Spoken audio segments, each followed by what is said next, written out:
എല്ലാവർക്കും എൻ്റെ പുതിയൊരു വീഡിയോയിലേക്ക് സ്വാഗതം. ഇന്ന് ചക്കക്കുരു വെച്ചൊരു സ്പെഷ്യൽ തോരനാണ് നമ്മൾ ഉണ്ടാക്കിയെടുക്കാൻ പോകുന്നത്. ചക്കക്കുരും ഇറച്ചി മസാലയൊക്കെ വെച്ചിട്ട് അടിപൊളി ടേസ്റ്റോടു കൂടിയുള്ളൊരു തോരനാണിത്. ഞാനിത് ഫസ്റ്റ് ടൈമാണ് കഴിക്കുന്നത് കേട്ടോ. പക്ഷേ കഴിച്ച് കഴിഞ്ഞപ്പോൾ നല്ലൊരു ടേസ്റ്റ് തന്നെയാണ്. ഇങ്ങനെ തയ്യാറാക്കിയിട്ടില്ലാത്തവർ ഇങ്ങനൊന്ന് തയ്യാറാക്കി നോക്കണം കേട്ടോ. അത്രയ്ക്കും ടേസ്റ്റാണ്. നമുക്ക് എങ്ങനെ ഇത് ഉണ്ടാക്കുന്നത് നോക്കിയാലോ. നമ്മളിന്ന് വെക്കാൻ പോകുന്ന സ്പെഷ്യൽ ചക്കക്കുരു തോരന് വേണ്ടി ഇവിടെ എടുത്തിരിക്കുന്ന ചക്കക്കുരു ഒരു 1/2 കിലോയിൽ കൂടുതൽ ചക്കക്കുരു ഇവിടെ എടുത്തിട്ടുണ്ട്. തൊലിയെ കളഞ്ഞ് പൊളിച്ചെടുത്തതാണ്. ഇത് നമുക്കിനി അരിഞ്ഞെടുക്കാം. അതുകൊണ്ട് ഈ രീതിയിലാണ് അരിഞ്ഞെടുത്തിരിക്കുന്നത് കേട്ടോ. പാത്രത്തിലോട്ടങ്ങ് ഇട്ട് കൊടുക്കാം. ഇവിടെ ഒരു 10-25 കൊച്ചുള്ളി എടുത്തിട്ടുണ്ട്. അപ്പോൾ ഇത് രണ്ടായിട്ടിങ്ങനെ മുറിച്ചാണ് ഇട്ടിരിക്കുന്നത്. അതുപോലെ ഒരു മീഡിയം സവാളയും കൂടെ ഇതുപോലെ മുറിച്ചെടുത്തിട്ടുണ്ട്. പിന്നെ ഒരു 5-6 അല്ലി വെളുത്തുള്ളി ഇതുപോലെ അരിഞ്ഞെടുത്തിട്ടുണ്ട്. അപ്പോൾ നിങ്ങൾക്ക് സവാളയ്ക്ക് പകരം കൊച്ചുള്ളി മാത്രം ഇടാം. കൊച്ചുള്ളി നിങ്ങൾക്ക് അധികത്തിൽ ഇടാം കേട്ടോ. അത് ഇതിലോട്ട് ഇട്ട് കൊടുത്തിട്ടുണ്ട്.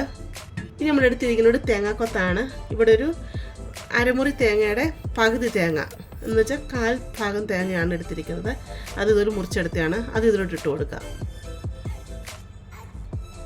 ഇനി നമുക്കിതിലോട്ട് വേണ്ട മസാലകൾ ഇട്ട് കൊടുക്കാം. കാശ്മീരി മുളക് പൊടി ഇട്ട് കൊടുക്കുകയാണ്. 2 ടീസ്പൂൺ കാശ്മീരി ചില്ലി പൗഡറാണ് എടുത്തിരിക്കുന്നത്. ഇനി മല്ലിപ്പൊടി ഇട്ട് കൊടുക്കാം. 2.5 ടീസ്പൂണ് നിറച്ചുമാണ് എടുത്തിരിക്കുന്നത്. അപ്പോൾ 2.5 ടീസ്പൂൺ മല്ലിപ്പൊടി, 1/4 ടീസ്പൂൺ മഞ്ഞൾപ്പൊടി, 1 ടീസ്പൂൺ നിറച്ചും കുരുമുളക് പൊടിച്ചത്, 1 സ്പൂൺ നിറച്ചുകൊണ്ട് ഗരം മസാലയാണ് അതുകൂടെ ഇട്ട് കൊടുക്കുകയാണ്. ആവശ്യത്തിനുള്ള ഉപ്പിട്ട് കൊടുക്കാം. നമുക്ക് ഇതിലോട്ടുള്ള വെള്ളം ഒഴിച്ചു കൊടുക്കാം.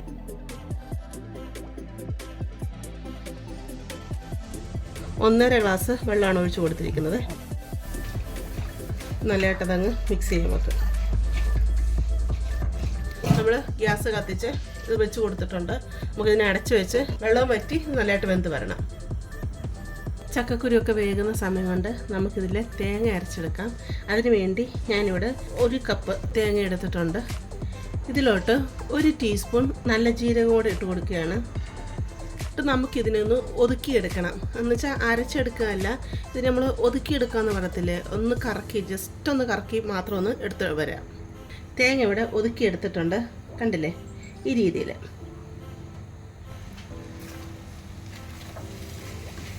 ചക്കക്കുരുവിൻ്റെ വെള്ളം എല്ലാം വറ്റി വന്നിട്ടുണ്ട്. ചക്കക്കുരു വെന്ത് വന്നിട്ടുണ്ട്. ഈ ചതച്ച് വെച്ചിരിക്കുന്ന തേങ്ങ അങ്ങ് ഇട്ട് കൊടുക്കാം. തേങ്ങ ഇട്ട് കൊടുത്തിട്ടുണ്ട്. ഇനി നമുക്ക് ഇളക്കിയെടുക്കാം.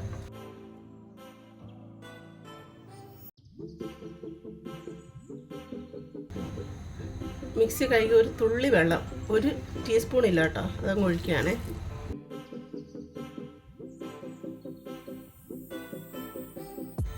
ഇതിൽ വെള്ളത്തിൻ്റെ അംശമെല്ലാം ഉണ്ടെങ്കിൽ തീ അങ്ങ് കൂട്ടി വെച്ച് വറ്റിച്ചെടുക്കുക കേട്ടോ.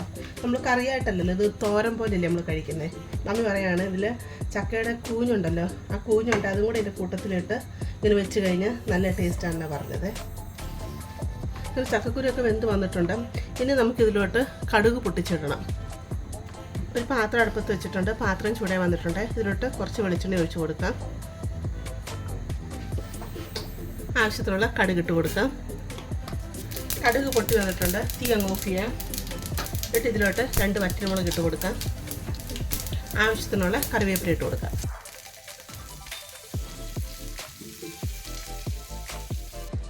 ഈ ചക്കക്കുരുവിൻ്റെ അകത്തോട്ട് അതങ്ങ് ഇട്ട് കൊടുക്കാം. ഇത് നല്ലതായിട്ടങ്ങ് മിക്സ് ചെയ്തെടുക്കാം.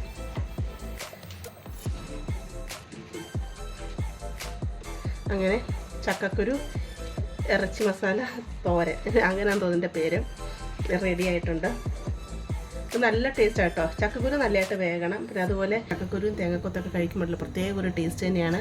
ഞാൻ ഇത് ഫസ്റ്റ് ടൈമാണ് കഴിക്കുന്നത് കേട്ടോ. ഞാൻ മുമ്പ് കഴിച്ചിട്ടില്ല. പക്ഷേ ഇത് പ്രത്യേക ഒരു ടേസ്റ്റ് തന്നെയാണ്. ചക്കക്കുരു വെച്ച് ഇങ്ങനെ ചെയ്ത് നോക്കാത്തവരുണ്ടെങ്കിൽ നിങ്ങൾ തീർച്ചയായിട്ടും ഇതൊന്ന് ഒരു പ്രാവശ്യത്തേക്ക് ചെയ്ത് നോക്കണം കേട്ടോ. നിങ്ങൾക്ക് തീർച്ചയായിട്ടും ഇത് ഇഷ്ടപ്പെടും. നല്ല ടേസ്റ്റ് ഉണ്ട്. അതുപോലെ നിങ്ങൾക്കിത് ഇഷ്ടപ്പെടുവാണെങ്കിൽ ചാനലൊന്ന് സബ്സ്ക്രൈബ് ചെയ്ത് സപ്പോർട്ട് ചെയ്യാനും, അതുപോലെ നിങ്ങളൊന്ന് ലൈക്ക് ചെയ്യാനും, അതുപോലെ നിങ്ങൾ ഷെയർ ചെയ്യാനും മറക്കരുത്. നമുക്കൊരു പുതിയ വീഡിയോ ആയിട്ട് അടുത്ത ദിവസം കാണാം.